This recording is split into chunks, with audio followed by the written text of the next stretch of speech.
ad copy, you're going to have something called a macro. A macro means, in this scenario, location, parentheses, city name, and parentheses.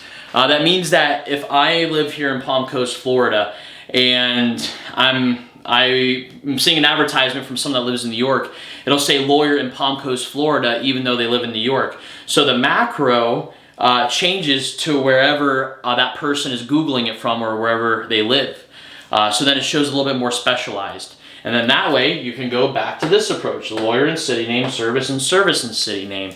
So that's how you're going to lay it out from at least a macro perspective. You got to make sure that you have the location as a city name, so then it shows it's specific and it just helps overall. Then you're going to test out 7 cognitive biases for your ad copy.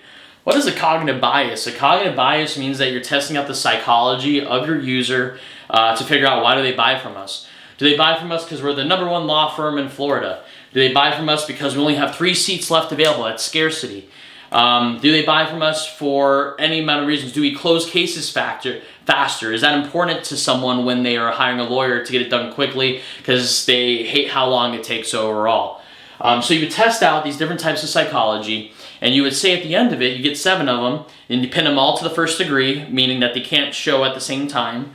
So pinning it to the first degree means that whenever you're running an ad, it can't show #1 law firm in Florida, and it cannot show only 3 spots left available in the same exact time it's showing the ad. So then that way you can figure out which type of psychology is working versus the other types of psychology.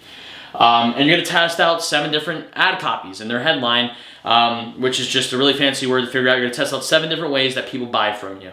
Okay? And you have your 3 control groups. 3 control groups. A control group means it doesn't change at all. It stays exactly where it is. Common control groups are just the name of your company. It's divorce lawyer. It's just, what do? You don't pin it anywhere. It's just there to increase your quality score so that you're not overspending on clicks, but you are still showing it just enough just to get a good click-through rate and everything of that nature. Then you're going to have 4 description control groups. By the way, where do I get my control groups from?